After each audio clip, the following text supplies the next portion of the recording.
Committee को छोड़ के बाकी सारी चीज़ें ऑलमोस्ट पता है अभी, ठीक है। तो अपने शुरू से लेकर आखिर तक करते हैं, 10-15 मिनट के अंदर अंदर ही हो जाएगा, 10-15 मिनट क्या उससे पहले हो जाएगा अभी, ठीक है। तो पार्ट 4 किससे रिलेट करता है? फंडामेंटल ड्यूटी से रिलेट करता है, फंडामेंटल ड्यूटी से रिलेट करता है। इसमें आर्टिकल कौन सा है? 51A, ठीक है। पार्ट 4 फंडामेंटल ड्यूटीज, आर्टिकल कौन सा? 51A, ठीक है। स्वर्ण सिंह कमेटी जो है उसकी रिकमेंडेशन पर आए थे। किसकी रिकमेंडेशन पर आए थे? स्वर्ण सिंह कमेटी की रिकमेंडेशन पर। कौन से कॉन्स्टिट्यूशनल अमेंडमेंट एक्ट से? 42nd कॉन्स्टिट्यूशनल अमेंडमेंट एक्ट से। क्लियर है? 42nd कॉन्स्टिट्यूशनल अमेंडमेंट एक्ट जो है उसमें स्वर्ण सिंह कमेटी की जो रिकमेंडेशन है वो बहुत ज़्यादा इंपॉर्टेंट है अभी। 42nd कॉन्स्टिट्यूशनल अमेंडमेंट एक्ट 1976 में हुआ। इसे मिनी कॉन्स्टिट्यूशन भी कहते हैं। क्यों कहते हैं?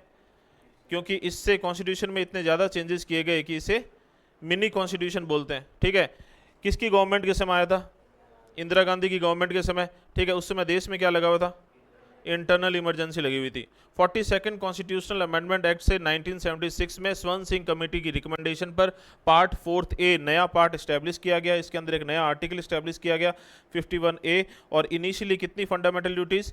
10 फंडामेंटल ड्यूटीज जो है वो क्या की गई? इस्टेब्लिश की गई, ठीक है। 86th कॉन्स्टिट्यूशनल अमेंडमेंट एक्ट 2002 से 11th फंडामेंटल ड्यूटीज में ऐड कर दी गई, ठीक है। तो अब फंडामेंटल ड्यूटीज जो है वो ये हो गई 11, जो इस आर्टिकल में ऐसे ABCD के फॉर्म में मिलेगी।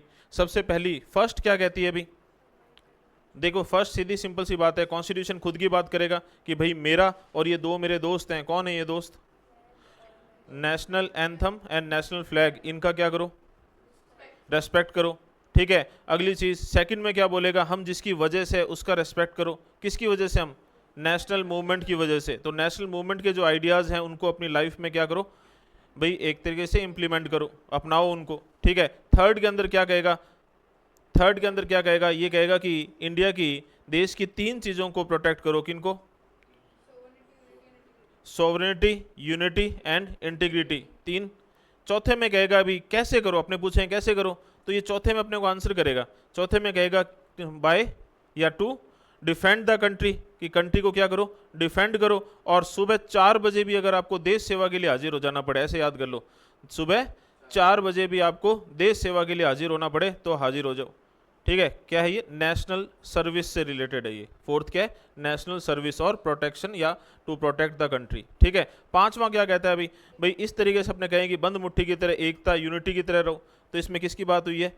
ब्रदरहुड की बात हुई है, ठीक है। कि भाई सारे भेदभाव से ऊपर उठो और कैसे रहो? यूनिटी की तरह रहो। और ये मुट्ठी खुल जाए तो ऐसे कोई थप्पड़ पड़ने वाले काम मत करो, वुमन डिग्निटी के अगेंस्ट में कोई काम मत करो। तो वुमन डिग्निटी की बात किस में की गई है? 5th में की गई है। चलो 6th पे आते हैं। 6 फिक्स। 6 जैसा वर्ड क्या है? फिक्स। क्या फिक्स रखो? अपना कल्चर और अपनी हेरिटेज को फिक्स रखो, ठीक है। 7 को हिंदी में क्या कहते हैं? साथ रहो। किसके? एनवायरनमेंट के साथ रहो। तो एनवायरनमेंट से रिलेटेड चीज जो है उसको लेकर जो हमारी ड्यूटी है वो 7 में है। 8 जैसा वर्ड होता है वेट। क्या? वेट। क्या वेट करो? कोई भी चीज आपके सामने आ जाए, ठीक है, तो उसको ऐसे मत कि पढ़ा और मान लिया, नहीं, साइंटिफिक टेम्पर लेकर आओ, ठीक है। अपने अंदर सेंस ऑफ इंक्वायरी लेकर आओ, ठीक है। 9 को हिंदी में क्या कहते हैं? नो। कि नो बोलो किसको? वायलेंस को और पब्लिक प्रॉपर्टी को हार्म मत करो। इस चीज को क्या बोलो? नो बोलो। 10 में से 10 लेकर आओ। 10 में से 10 लेकर आओ, ठीक है। 10 में से 10 लेकर आओगे तो क्या होगा? एक्सीलेंट। लाइफ में किसकी तरफ बढ़ो? एक्सीलेंस की तरफ बढ़ो, ठीक है। और 11th में देखो ये 1 और 111 होंगे, तो एक तो कौन? पेरेंट्स, और दूसरे कौन? गार्जियंस। इनके अंडर में जो वार्ड्स आते हैं, मतलब वार्ड मतलब यहाँ पर बच्चे जो हैं, इनके अंडर में जो भी 6 to 14 ईयर के बच्चे हैं उनको एजुकेशन दिलवाना किसकी ड्यूटी है? इन दोनों की ड्यूटी है, 1 और 1 की ड्यूटी है, ठीक है। अब अपने बात करते हैं वर्मा कमेटी की। तो देखो सिंपल सीधी सी बात है कि फंडामेंटल ड्यूटीज क्या है? जस्टिसेबल है या नॉन जस्टिसेबल है? नॉन जस्टिसेबल है, ठीक है। लेकिन ऐसे बहुत से एक्ट्स बने हुए हैं जो कहीं ना कहीं इसको जस्टिसेबल बना देते हैं। जैसे फॉर एग्जांपल कॉन्स्टिट्यूशन का रेस्पेक्ट करो, ठीक है। ये जस्टिसेबल नहीं है, लेकिन क्या आप कॉन्स्टिट्यूशन का डिसरेस्पेक्ट कर सकते हो? पब्लिकली कर सकते हो, चलो ठीक है भाई, किसी ने बंद कमरे में कर दिया वो अलग बात है। लेकिन बाहर पब्लिकली कोई कर सकता है? नहीं कर सकता। क्यों नहीं कर सकता? क्योंकि ऐसे कानून बने हुए हैं, उससे क्या होगा? पनिशमेंट मिलेगी, सजा मिलेगी। फ्लैग को डिसरेस्पेक्ट कर सकते हो? नहीं कर सकते। तो ऐसे बहुत से कानून हैं जो कहीं ना कहीं इसको क्या कर देते हैं? जस्टिसेबल कर देते हैं, ठीक है, या फिर आपके ऊपर क्या कर देते हैं, बाउंडेशन कर देते हैं। और ऐसे जो कानून है वो कौन सी कमेटी बनाएगी ऐसे कानूनों को पहचानने के लिए? वर्मा कमेटी। बस इतना याद करना है, ठीक है। वो फंडामेंटल ड्यूटीज पार्ट 4 ए आर्टिकल 51 ए, ठीक है, कौन सी कमेटी की रिकमेंडेशन पे ऐड हुआ? स्वानसी कमेटी की रिकमेंडेशन पर। कौन से कॉन्स्टिट्यूशनल अमेंडमेंट एक्ट से? 42nd कॉन्स्टिट्यूशनल अमेंडमेंट एक्ट से। क्लियर है, ठीक है। और इसको क्या कहते हैं? Mini constitution. कौन सी गवर्नमेंट के समय? ठीक है। कौन सी इमरजेंसी लगी हुई थी? इंटरनल इमरजेंसी लगी हुई थी, ठीक है। अब आ जाओ, 42nd से कितनी जुड़ी थी? 10। 86 से इसमें कौन सी ऐड होगी? 11th ऐड होगी। कौन सी कमेटी है जो इससे रिलेटेड, फंडामेंटल ड्यूटीज से रिलेटेड जो एक्ट्स बने हुए हैं, कानून बने हुए हैं, जो इसे कहीं ना कहीं आप पर एनफोर्सेबल बना देते हैं, उनकी पहचान करती है? वर्मा कमेटी ने पहचान की, ठीक है। अब सीधी सिंपल सी बात है, अभी पहला, मेरा रेस्पेक्ट करो, और मेरे दो दोस्त हैं, ये नेशनल फ्लैग और नेशनल एंथम, इनका रेस्पेक्ट करो। कॉन्स्टिट्यूशन कहता है, मतलब कॉन्स्टिट्यूशन कह रहा है कि मेरा और ये मेरे दो दोस्त हैं।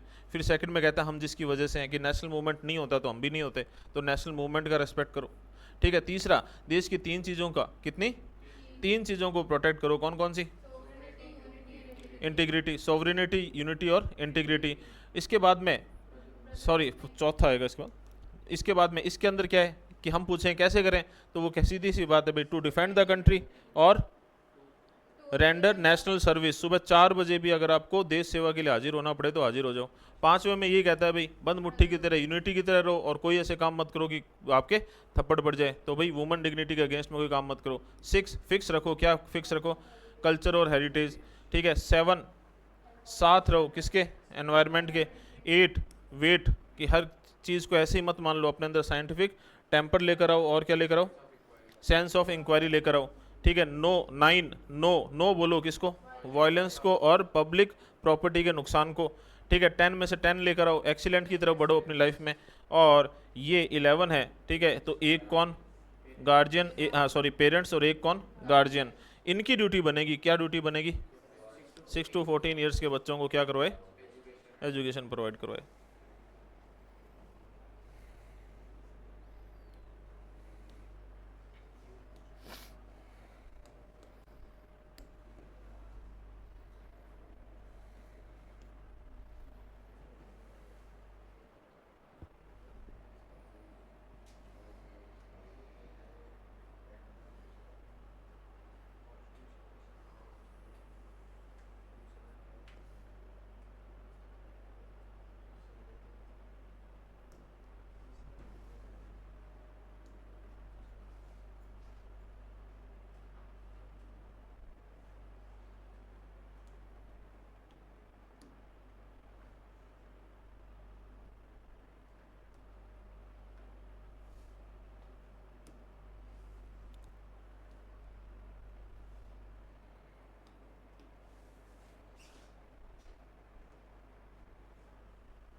हाँ भाई, अपने यहाँ पे आते हैं अभी, द यूनियन और स्टेट वाले पे।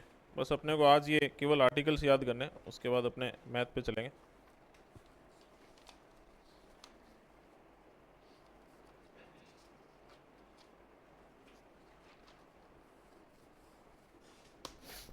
सबसे पहले तो भाई एक बार इनको याद कर लो आप।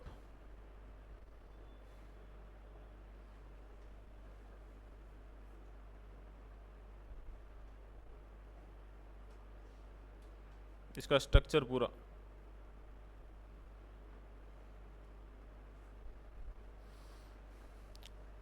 फर्स्ट चैप्टर कहाँ से कहाँ तक है इसका? 50 to 78, ठीक है।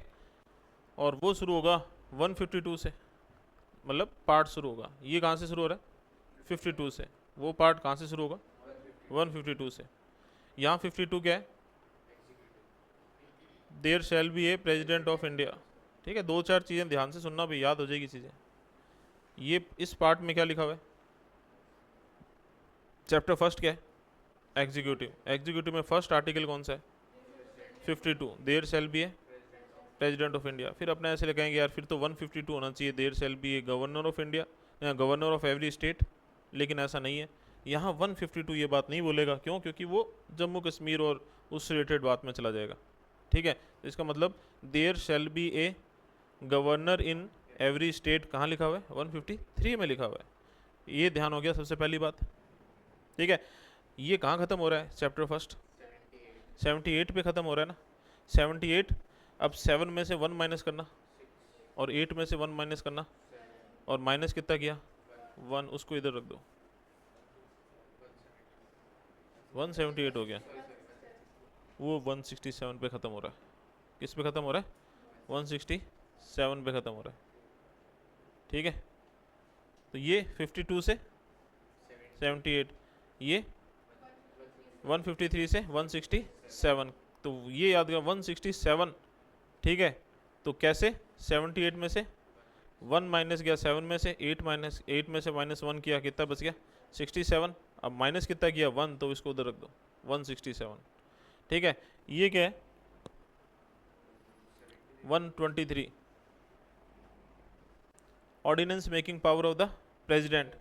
तो सेम ऐसे ही ordinance making power of governor भी होगी।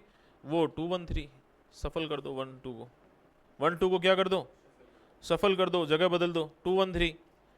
तो बट ऑब्वियस है, फिर अगर ये 123 है तो फिर 79 से कहाँ ख़त्म होगी? ये चैप्टर सेकंड कहाँ ख़त्म होगा?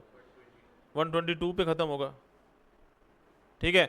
और वो 168 से शुरू होगा तो कहाँ ख़त्म होगा? कहाँ ख़त्म होगा? 212 पे ख़त्म होगा। सिंपल सीधी सी बात है, ठीक है। कैग पूरी दुनिया रट के बैठती है कि 148 से 151, 148 से 151, 148 से 151, तो बीच में क्या बच गया फिर? 124 से 147 सुप्रीम कोर्ट। और उधर अपने को क्या याद करना है? वहाँ पर 213 तक पहुँच गए, तो वहाँ थोड़ा रट लेना। 214 से 232, 214 से 232, ठीक है भाई।